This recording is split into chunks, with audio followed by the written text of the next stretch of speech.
वैश्विक संस्थाओं के स्ट्रैटेजिक सलाहकार जापान के प्रोफेसर एको कावाउची ने global business development and the role of India youth from the view point of Japanese वैश्विक व्यापार विकास और भारतीय युवाओं की भूमिका एक जापानी का दृष्टिकोण विषय पर राष्ट्रीय शंकरा संस्थान में व्याख्यान दिया। विश्व की वर्तमान आर्थिक स्थिति पर चर्चा करते हुए अपने संबोधन में उन्होंने कई गंभीर सामाजिक मुद्दों और सामाजिक विकास लक्ष्यों को प्राप्त करने की रणनीति पर विस्तार से प्रकाश डाला, इस तथ्य को ध्यान में रखते हुए कि दुनिया भर में 1.6 अरब लोगों के पास सुरक्षित पेयजल उपलब्ध नहीं है, 2.8 अरब लोगों के पास सुरक्षित स्वच्छता संबंधी सुविधा नहीं है, 80 लाख टन प्लास्टिक समुद्र में समा जाता है और लगभग 40,000 प्रजातियां हर साल विलुप्त हो जाती है। किसी भी अन्य देशों के युवाओं की तरह भारतीय युवाओं पर भी बहुत बड़ा दायित्व है। प्रोफेसर कावाउची ने कहा कि यह अफसोस की बात है कि जहां हर साल 1.3 अरब टन भोजन बर्बाद हो जाता है, वहीं लगभग 15.5 करोड़ लोगों को भोजन संकट का सामना करना पड़ता है। प्रोफेसर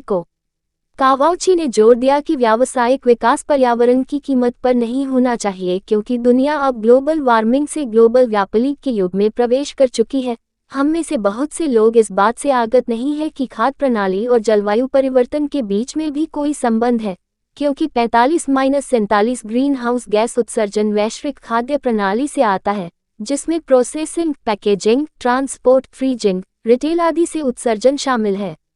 इसमें पूर्व राष्ट्रीय शर्करा संस्थान के निदेशक प्रोफेसर नरेंद्र मोहन ने प्रोफेसर कावाउची का स्वागत करते हुए संस्थान और भारतीय चीनी उद्योग के बारे में जानकारी दी। उन्होंने कहा कि भारत में चीनी उद्योग की आर्थिक और पर्यावरणीय स्थिरता संबंधी परीक्षा में हमने एक महत्वपूर्ण परिवर्तन देखा है, और जिसमें राष्ट्रीय शर्करा संस्था से शिक्षा ग्रहण करने वाले युवाओं ने महत्वपूर्ण भूमिका निभाई है। जागरण इंस्टीट्यूट ऑफ मैनेजमेंट की निर्देशक डॉक्टर दिव्या चौधरी भी इस अवसर पर उपस्थित रही और छात्रों को संबोधित किया। कार्यक्रम का संचालन जैव रसायन की सहायक प्रोफेसर डॉक्टर और अनंत लक्ष्मी ने किया। आज राष्ट्रीय शर्करा संस्थान में प्रोफेसर एको कावाउची जो जापान से हैं और एक जाने माने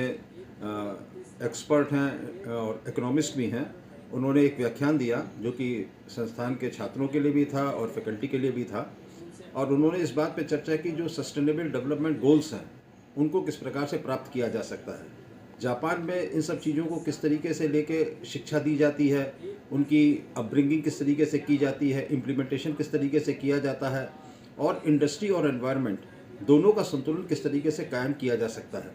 उन्होंने ये भी बताया कि जापान 2050 तक कार्बन न्यूट्रलिटी प्राप्त करना चाहता है, और उसके लिए एक इम्पॉर्टेंट उनकी फ़िलॉसफी है जहाँ पे हम लोग 3 R की बात करते हैं, रिड्यूस, रीयूज़ एंड रीसाइकिल। उन्होंने चौथी चीज़ बताई, रेस्पेक्ट।